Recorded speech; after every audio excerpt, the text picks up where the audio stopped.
You know Chandler gets seizures though, right? Yes. And you know Chandler has epilepsy. Yes. And you know children with epilepsy can be induced into seizures based on neurological stimulus, right? Some. Some. And then again, on any given day, maybe not, maybe so. Do you think ringing a bell could do that?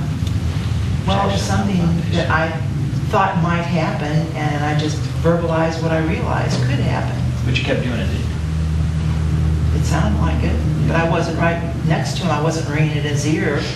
But you were close enough to recognize it. You were close enough to recognize that it could put him into a seizure. You said it. It was just like a thought. Just a thought. But then again, you know, he was fine. He was sitting right there. Why did you laugh after you said, "Watch me put him into a seizure"? Objection assumes facts, not evidence. I think the witness was asked, and I'm not sure that testimony was that she was laughing. Did you laugh? I would say it was a nervous laugh. If that's what it was, I couldn't hear all that. Why didn't you stop after you made that recognition? I don't know where that. Let me think. He was there. I ran. I guess I wasn't thinking that, but that wasn't like, you know, before when it was ringing so loud. That's when I'm thinking that could. And then he was over there. I went and just answered his thing. I didn't keep doing it to make him have a seizure. But you kept doing it. After you said you had a verbalization of a realization that it could send him into a seizure, you kept ringing the bell. She said, "Watch me send him into a seizure." The bell got louder. She and the building administrator and presumably some other staff members, presumably caregivers at the school, laughed at that. To me, that is criminal behavior. The current system of protecting the children requires staff to fill out incident reports anytime there is so much as a scratch on a student. Keep in mind that these students can't speak like you or I. Incident reports are the only way parents can know what has happened to their children.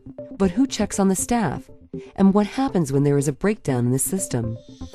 Incident reports are particularly important for the state school children. They're unable to speak in most cases. In many cases, the parent's only way of knowing if there's been an accident, injury, or anything else that could be harmful for their child is if an incident report is written. One of the staff admitted that at one point they heard Chandler's arm pop while they were placing him in a prone stander. No incident report was written or filed. Later, this turned out to be a broken arm, which the school subsequently blamed on the parent. Do you recall in December of 2006 noticing something wrong with your arm? Yes. What did you notice? I was called into the classroom by his aide at the time. She was putting him in his stander and thought she heard a pop in his right arm. So she called me and we put him on the mat, and it seemed like he was indicating pain through weight bearing on that arm. So the parents were called in to address that. Is your testimony that you said that there was a pop in his arm? Do you know whether or not anyone created an incident report? Nobody ever said anything about an arm popping until 2 years after the fact, when they're under oath. And that just, that buttresses our point that they are not communicating with the parents. They're covering things up at the school, and they're getting pretty good at it. And you don't recall seeing Chandler get hit? I don't recall it, no. If you saw Chandler get hit, would you write an incident report? Yes. Hey, hands to yourself. Chandler's not there for you to smack. Stop throwing. Can you state whether or not you heard your voice there? I know I heard. Did you heard? I don't know if that was myself saying to state 100%. I don't know. I don't remember. I can't pick out who all is in the room besides me and the kids. It sounds like there might be another person that I'm... Were you in the room? I don't remember. You mean in the recording? I remembered hearing my voice. Or yes. Can you tell me? I'm sorry. Can I have a moment? Did you state that Chandler's not there for you to hit him or smack him?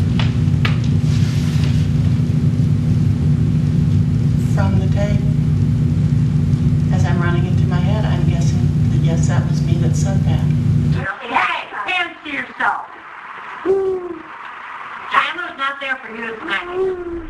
Did you write an incident report on January 24, 2008? No, I didn't. I don't recall him being hit, though. The accusations of abuse and neglect reach beyond Chandler. There are 9 students in all that have been pulled from the state schools until independent monitoring is put in place. I have heard a student put on a toilet for an hour and 15 minutes. It is beyond the pale to say that that student was not left on the toilet that long. And in my mind, that's abusive and criminal.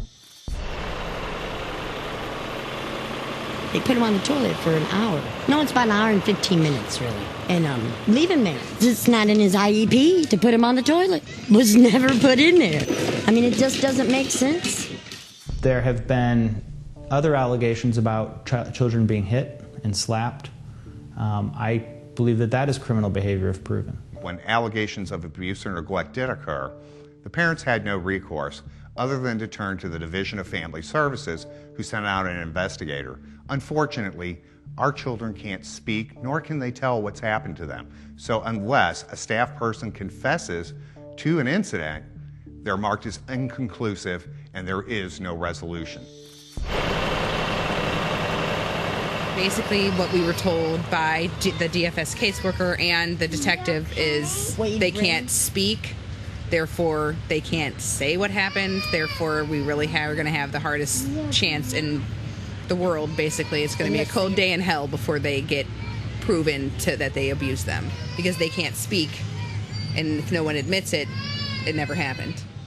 The state is rigorously arguing is that we have the burden of proof in all these cases. I don't think it's that clear cut, and that's one of the legal issues we're going to be grappling with over the next several years in these cases. But you're putting the burden of proof on a voiceless child with a severe disability who simply cannot speak for him or herself. You have a policy at the state school of whenever a parent arrives, they announce the parent's arrival to the classroom. So really what you have is this veil surrounding that school, separating the parents from the staff. And you have ingrained habits at the school where teachers and aides do their own thing. You don't buck the system.